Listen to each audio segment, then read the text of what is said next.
الحمد لله نحمده ونستعينه ونستغفره ونؤمن به ونتوكل عليه ونعوذ بالله من شرور أنفسنا ومن سيئات أعمالنا من يهده الله فلا مضل له ومن يضلله فلا هادي له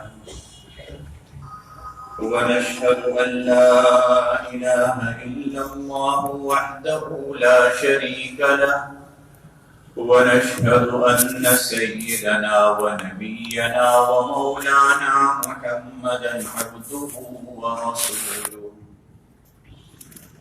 صلى الله تعالى عليه وعلى آله وأصحابه وسلم تسليما كثيرا كثيرا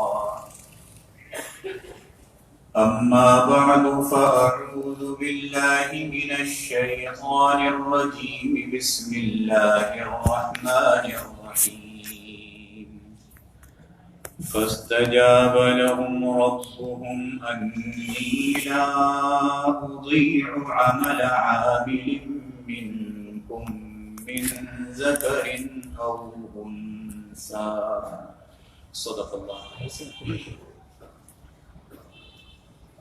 بزرگان محترم اور برادران عزیز،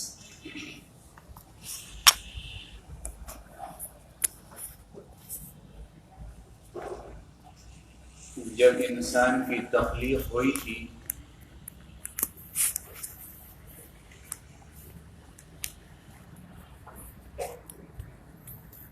تو اس تخلیق کے جو نتائج آنے والے تھے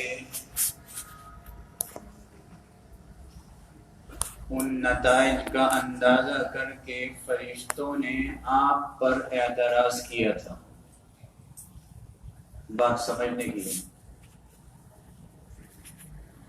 دوسرے الفاظ میں یہ کہہ لیجئے کہ جب آپ کو پیدا کرنے کا ارادہ ہوا تھا تو فرشتوں نے آپ پر اعتراض کیا تھا،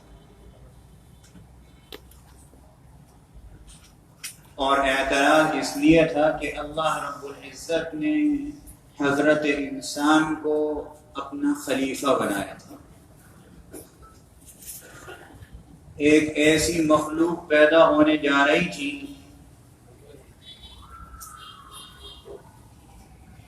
جسے دیکھ کر فرشتوں نے اللہ رب العزت سے یہ بات عرض کی تھی کہ یہ مخلوق تو دنیا میں نافرمانی کرے گی،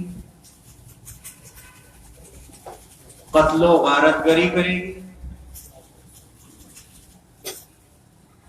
تو اللہ رب العزت نے ایک امتحان لیا تھا، انسان کا بھی اور فرشتوں کا بھی۔ سورہ بقرہ میں اللہ نے اس کو ذکر فرمایا۔ اور اس وقت جب ہماری آپ کی تخلیق ہوئی تھی تو ہمارے باپ حضرت آدم علیہ السلام کو پیدا کیا گیا تھا۔ اللہ رب العزت نے چند چیزوں کے متعلق بتلایا، اس کے نام بتلائے، اس کی حقیقت بتلائی۔ فرشتوں سے پوچھا، جواب نہیں دے سکے۔ آدم سے پوچھا، جواب دے دیا۔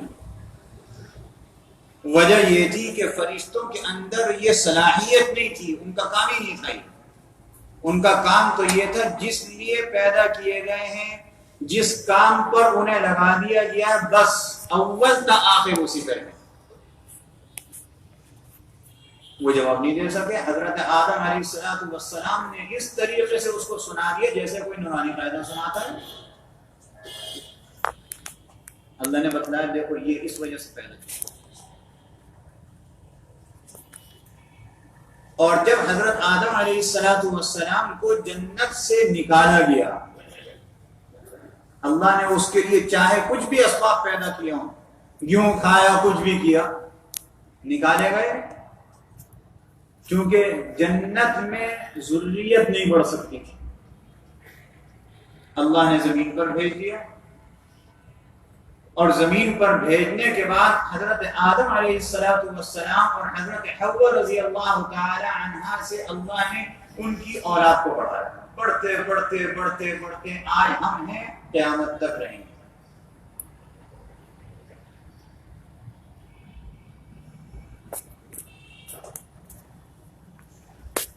اب جب انسان بن گیا اور انسان بننے کے بعد اس نے دنیا میں رہنا شروع کیا، ایک زمانہ آیا کہ اللہ کے احکامات کی نافرمانی اس طور پر کی گئی کہ کفر کی طرف چلے گئے۔ نافرمانی دو قسم کی ہوتی ہے، ایک نافرمانی ایسی ہوتی ہے اللہ اور اس کے رسول نے منع کیا یہ کام مت کرو، لیکن کر رہے ہیں، کفر کی طرف نہیں جاتا ہوگا، نافرمانی ضرور ہے۔ اور ایک نافرمانی ایسی ہے کہ اللہ اور اس کے رسول کا انکار کر دیں، یہ کفر ہے۔ کفر کی طرف چلے گئے، اللہ نے انبیاء علیہ السلام کا سلسلہ شروع کیا، اور انبیاء علیہ السلام نے پھر اپنے پیغامات دے کر اللہ کے پیغام دے کر اس امت کی رہنمائی فرمائی۔ جب یہ سارے کام ہوئے تو پھر ایک وقت وہ آیا کہ جناب رسول اللہ صلی اللہ علیہ وسلم کو اللہ نے آخری نبی بنا کے بھیجا۔ آپ کے بعد دنیا میں اب کوئی نبی پیدا نہیں ہوگا، ہم اور آپ حضور علیہ السلام کی امت میں سے ہیں، ہمارے بعد کوئی امت پیدا نہیں ہوگی۔ حضور علیہ السلام نے ہمیں بتلایا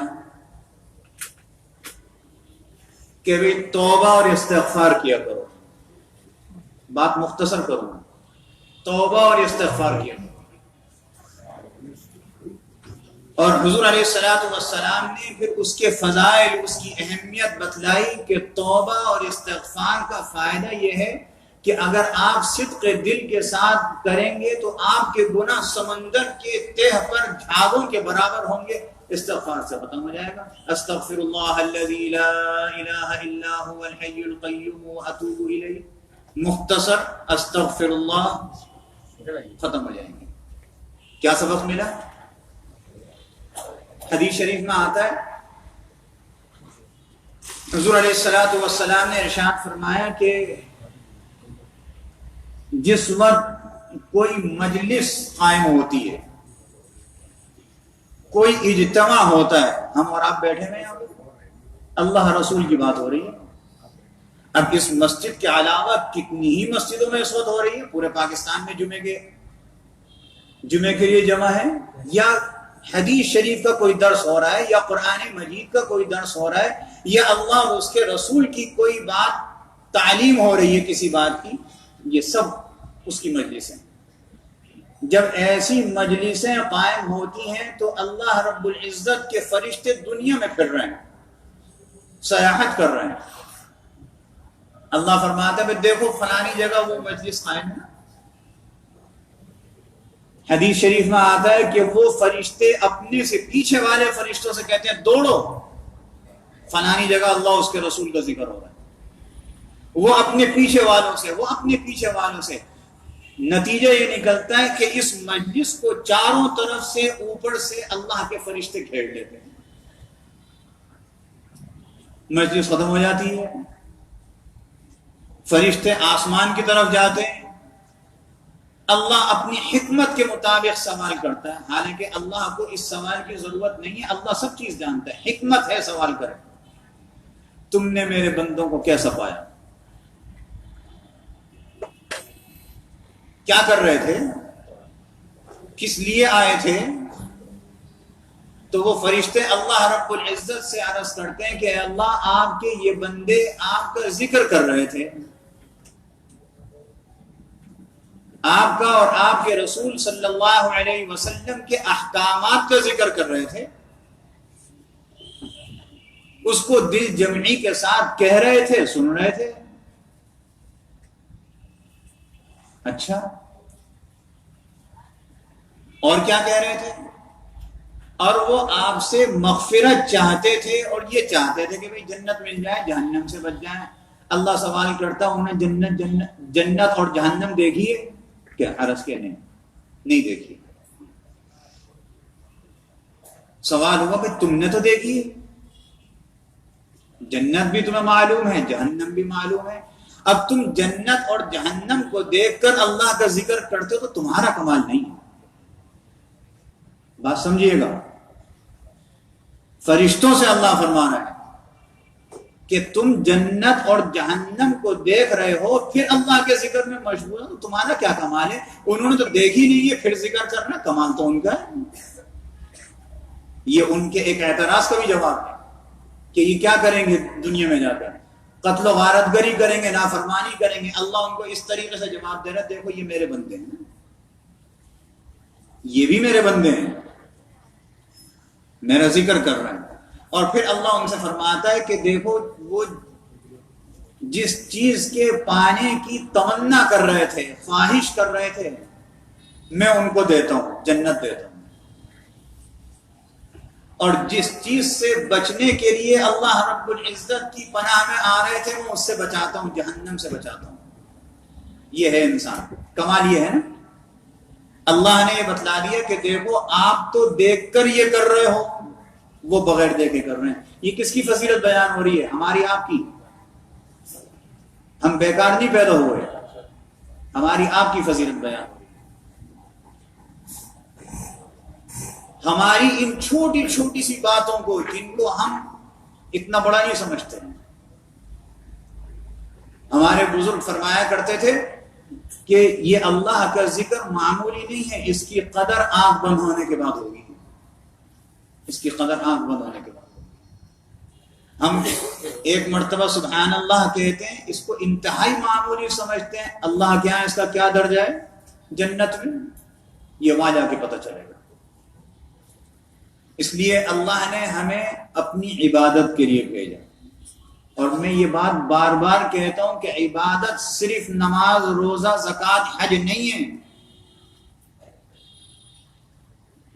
عبادت یہ ہے کہ اللہ اور اس کے رسول کو مان کر، اس کے احکامات پر عمل کر کر دنیا کی جتنی چیزیں سب پہ عمل کرنا، یہ عبادت ہے۔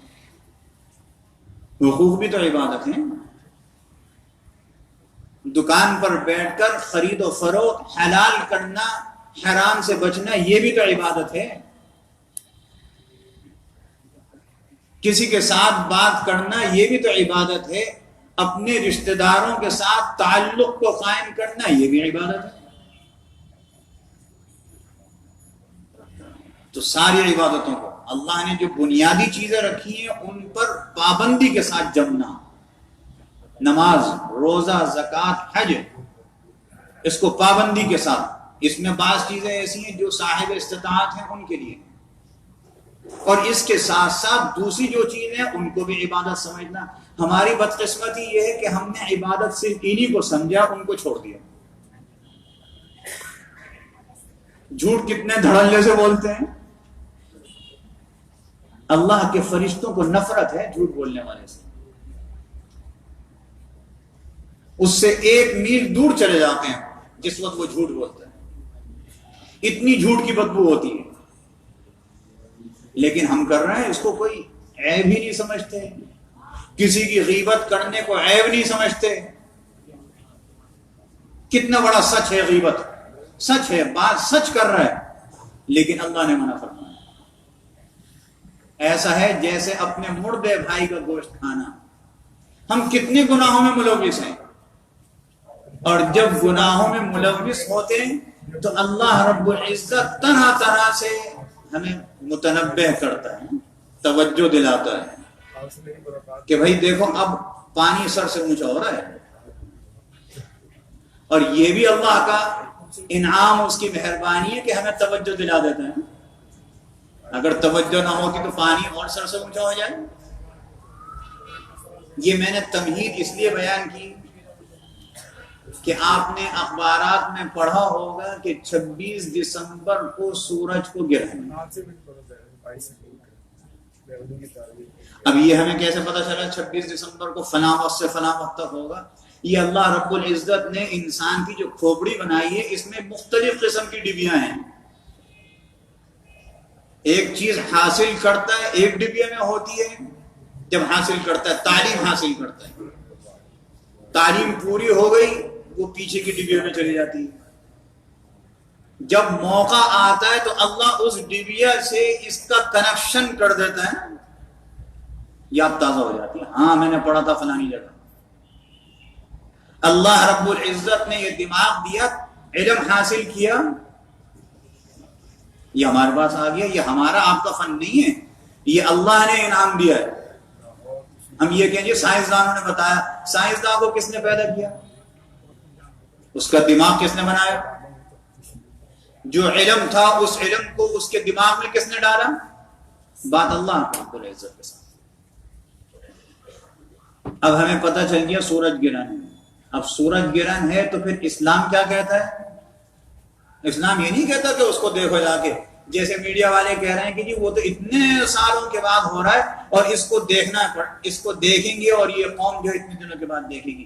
ہمیں یہ تعلیم نہیں دی گئی. ہم اور آپ اللہ کا شکر ہے مسلمان ہیں. جناب رسول اللہ صلی اللہ علیہ وسلم کی حدیث شریف میں آتا ہے، حضرت عائشہ رضی اللہ تعالی عنہا فرماتی ہیں یہ اللہ کی نشانیوں میں سے ایک نشانی ہے. اور حضور علیہ الصلوۃ والسلام جب ایسا موقع ہوتا تھا تو اللہ کی طرف رجوع فرماتے تھے، ایک نماز پڑھتے تھے. اس نماز کو کہتے ہیں نماز کسوف، صلاۃ الکسوف، سورج گرہن کے وقت کی نماز. اور حضور علیہ الصلوۃ والسلام اس نماز میں طویل طویل قیام فرماتے تھے. حضرت عائشہ رضی اللہ عنہا فرماتی ہیں اتنا طویل قیام جیسے سورہ بقرہ پڑھی جاتی، جیسے سورہ آل عمران پڑھی جاتی. اور پھر رکوع اور سجود اتنے طویل ہوتے تھے، جیسی رکعت جیسا قیام طویل اس کے مطابق رکوع اور سجود بھی طویل. اور 2 رکعات کی نماز پڑھ کے اللہ رب العزت کی طرف متوجہ ہو کر دعا فرماتے تھے، اور اس وقت تک دعا میں مشغول ہوتے تھے جب تک کہ یہ عمل ختم نہ ہو جائے. یہ وارننگ ہے کہ بھئی تمہارے کرتوت، اب نافرمانی کے کرتوت اتنے بلند ہو گئے تمہارے سر سے بھی اوپر جا رہے ہیں. سمجھ لو یہ جب اب یہ کہ ہے سائنس کے جی وہ چاند سورج کے سامنے آ جاتا ہے تو اللہ کا نظام ہے، جب چاند سورج کے سامنے آ جائے گا تو دنیا کے نظام میں خلل تو واقع ہوگا نا، اندھیرا چھا جائے گا، کاروبار میں فرق پڑے گا، آپ کے نظام زندگی میں فرق پڑے گا. اللہ دکھلا رہا ہے کہ میں چند منٹ کے لیے، چند گھنٹوں کے لیے تمہارا نظام خراب کر سکتا ہوں، پوری دنیا کا نظام بھی خراب ہو سکتا ہے. وارننگ دی نا. تو اس میں حضور علیہ الصلوۃ والسلام نے اللہ رب العزت سے ایسے وقت میں دعا فرمائی، خوب تضرع زاری کے ساتھ اللہ سے معافی چاہیے. اور حضور علیہ الصلوۃ والسلام کے ذمے تو کوئی گناہ نہیں تھا، آپ نے امت کے سامنے استغفار کر کے بتلایا. جب مجھ پر یہ ہے کہ میں استغفار کروں روزانہ 70 اور 100 مرتبہ، تم کیا چیز ہو گئی؟ نبی کے ذمے کوئی گناہ نہیں ہوتا، بالکل معصوم. یہ امت کو تعلیم دی گئی. ہمارے ذمے کتنے سارے گناہ ہیں، ہمارے نامہ اعمال بھرے پڑے، ہر آدمی خود کو خود جانتا ہے. اللہ ہماری پردہ پوشی فرما کے رکھے اور ہم سب کے گناہوں کو معاف فرمائے. تو یہ سورج گرہن کا جو موقع ہے اس میں کثرت کے ساتھ استغفار کیجیے. دوسرے یہ کہ جن جن مقامات پر، جن جن مساجد میں آپ کے قریب نماز کسوف ہو آپ اس میں شرکت کیجیے. حضرت امام ابو حنیفہ رحمۃ اللہ علیہ کے ہاں یہ نماز سری طور پر پڑھی جاتی ہے. افضل یہ ہے اس میں تلاوت خاموشی سے ہوگی جیسے ظہر اور عصر میں. یہ 2 رکعت ہوتی ہیں، 2 رکعت کے بعد پھر 2 ہوتی ہیں.